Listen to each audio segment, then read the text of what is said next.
Start with who you are. Where are we? Hi, my name's Mike. I'm a scouter that hangs out in Laurel Highlands Council on the western side of Pennsylvania, and we're out here cooking at a Cub Scout event for fishing, doing some cooking demos, making some fresh fish and some fresh French fries.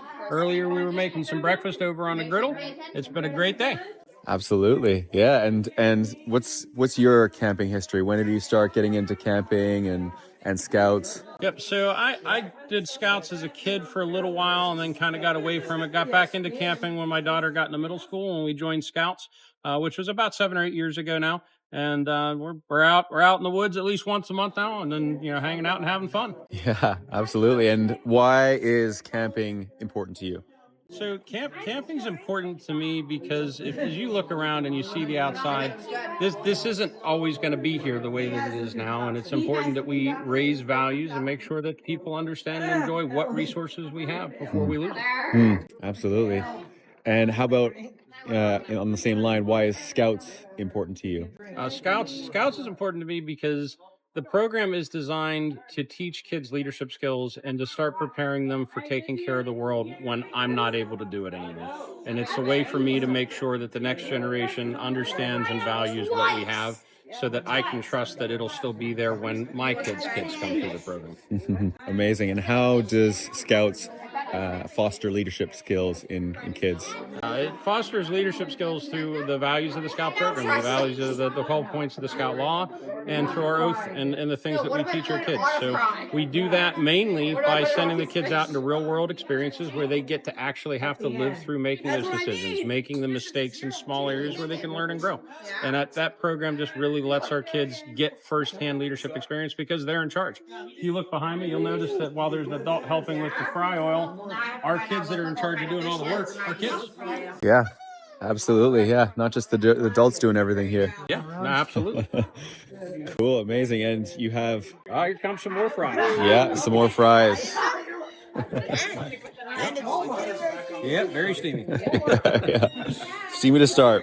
Yep. You have 2 Chuk boxes here. I do.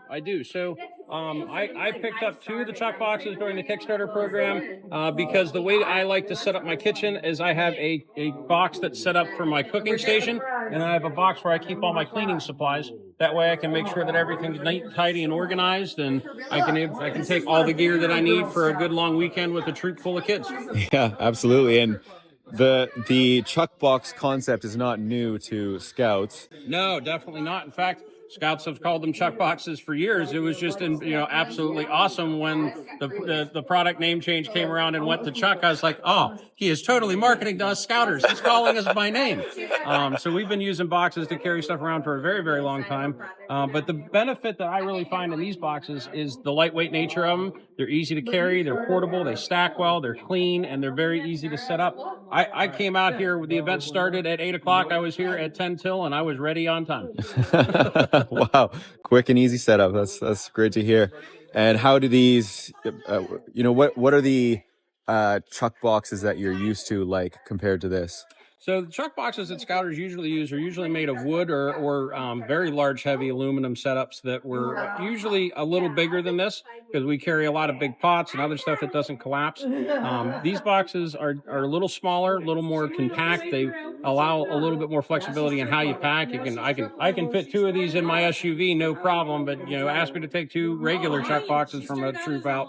Nope, I'm going to need a trailer. Yeah, absolutely. And how many boxes or Chuk boxes or storage containers did you have before compared to now? When I was going out camping before and was taking the kitchen like this with me, I used to do this in about six totes.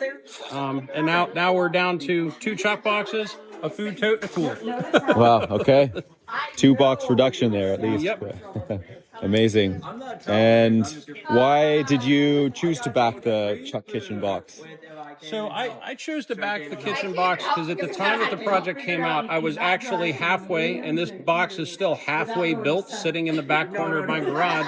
And I was about halfway through the project when I realized the box I was building was not going to be big enough for what I wanted. So I went to the internet and said, before I do another rebuild and a redesign and try to engineer this myself, somebody has to be doing something new with it.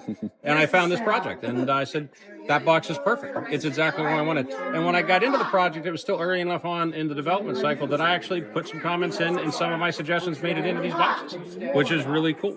So it's awesome. That's the beauty of crowdsourcing. Absolutely. Glad that we were able to do it in that way and involve you in the process. And yeah, just grateful to have you as a backer. Yeah, glad to be here. Yeah. Appreciate everything you built. Likewise, Mike. Yeah. Any final words? Anything else? If you're on the fence about whether or not it's worth it, buy the box. It absolutely makes camping fun. Great to hear, man. Thank you.